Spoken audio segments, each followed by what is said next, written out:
ভ্রাতৃত্ববোধ এবং হিন্দু মুসলমান আমরা এক বৃন্তের দুটি কুসুম। বিধানসভায় তাকে দিয়ে দিলেন, আর তার জন্য মানুষের ট্যাক্সের টাকায় বিধানসভা চলা, সেই বিধানসভার মুলতবি হয়ে গেল। দলনেতা বললেন মুসলমান বিধায়কদের চ্যাংদোলা করে ফেলে দেওয়া হবে। সরকার পক্ষ কেন এখনো আইনত ব্যবস্থা নিলেন না? बहुत्ववादेर। आप सबका स्वागत है न्यूज़ लाइन कोलकाता में।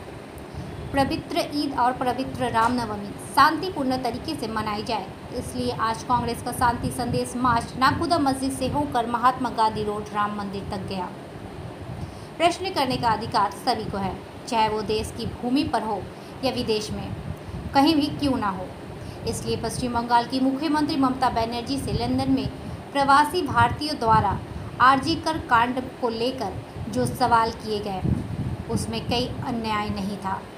आरजीकर कांड की न्यायिक प्रतिक्रिया चल रही है, जो परिस्थिति जन्य साक्ष्यों, प्रमाणों और जांच पर आधारित है।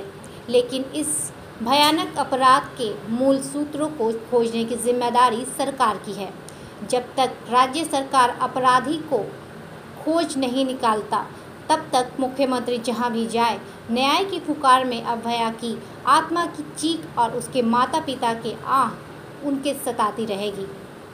इसी तरह देश की खराब अर्थव्यवस्था को लेकर लंदन में जिस तरह पश्चिम बंगाल की मुख्यमंत्री ममता बनर्जी में भाजपा सरकार की आलोचना की, उसमें भी कुछ गलत नहीं है।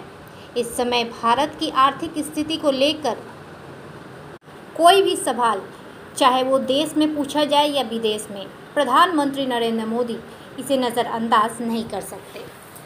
দেখুন, কোনো অপ্রীতিকর ঘটনা কোথাও হলে, আনওয়ান্টেড কিছু ঘটনা ঘটলে, যেটা আমাদের শান্তি বিঘ্নিত হওয়ার বিষয় থাকে, তাকে কিছুটা আমাদের চেক অ্যান্ড ব্যালেন্সে রাখা প্রয়োজন। আমি ওখানে খোঁজ নিয়েছি। আমাদের মোস্তাক আলম, যিনি প্রাক্তন সভাপতি জেলা, তিনি মোথাবাড়ি সম্পর্কে আমাকে বিস্তারিত জানিয়েছেন। এমন কিছু বিষয় নয়। এবার প্রশাসন তার মতো করে কোনো সিদ্ধান্ত যদি গ্রহণ করে নর্মালসির জন্য, তাতে নিশ্চিতভাবে রাজনৈতিক দিক থেকে আমার সেখানে কোনো বলার নেই, কিন্তু পরিস্থিতির ওপরে নজর রাখা প্রয়োজন। কারণ পশ্চিমবাংলার আবহাওয়া এটা ছিল না। আজকে প্রতিনিয়ত প্রতি মুহূর্তে, সেই কারণেই তো সদ্ভাবনা যাত্রা আমাদের ফটো পাশাপাশি রাখবে, একই ধরনের লাগে। আচ্ছা, কে শওকত মোল্লা বলুন তো? কাল পুলিশ সরিয়ে নিন।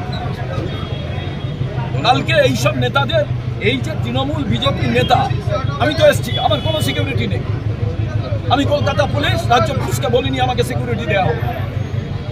এত পপুলার নেতা যখন সিকিউরিটি নিয়ে বুঝছে কেন? কি গান্ধী পরিবার? এদের বাড়ির দুজনকে মেরে ফেলা হয়েছে, ছিন্ন ভিন্ন হয়ে গেছে দেহ। বাংলার মেয়েরা সুরক্ষা পাচ্ছে না, তাদের পাশে পুলিশ নেই, বলছে পুলিশ সাফিসিয়েন্ট নয়। আর এরা পুলিশ নিয়ে দাদাগিরি করছে। পুলিশ সরে যাক, কে কত মস্তান, বাংলার মানুষ তাদের দেখেনি। আচ্ছা, মহিলাদের নিরাপত্তা নিয়ে শহর কলকাতায় প্রশ্ন উঠছে। বেলেঘাটায় আগ্নেয়াস্ত্র দেখিয়ে মহিলাকে যৌন নিগ্রহের চেষ্টায় গ্রেপ্তার এক যুবক। আইন শৃঙ্খলা রাজ্যের দায়িত্ব। রাজ্য আইন শৃঙ্খলায় ব্যর্থ হচ্ছে প্রত্যেক দিন। পুলিশ মন্ত্রীর কাছে আমার আবেদন, মুখ্যমন্ত্রীর কাছে আমি বারে বারে যে কথা বলছি, আপনি পুলিশ মন্ত্রীকে বরখাস্ত করুন। অনেকে আমায় প্রশ্ন করছেন, উনিই তো পুলিশ মন্ত্রী, উনি আয়নার সামনে দাঁড়িয়ে পুলিশ মন্ত্রীকে তিরস্কার করুন। বাংলার মানুষ দেখুন, বন্দ্যোপাধ্যায়কে যদি লন্ডনের মাটিতে, অক্সফোর্ডে প্রশ্ন করা এবং সেটা বৈধ,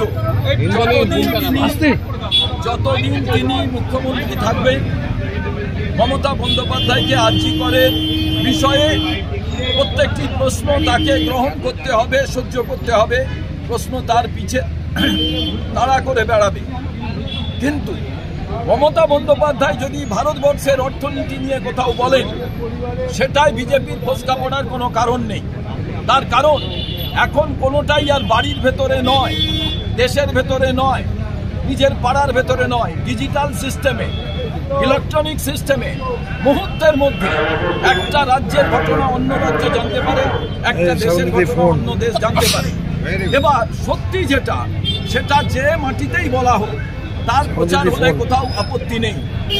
৪৫ বছরের সব থেকে বেশি বেকার ভারতবর্ষে বহু মানুষকে রেশন দিতে হচ্ছে, অর্থাৎ অর্থনীতি খারাপ।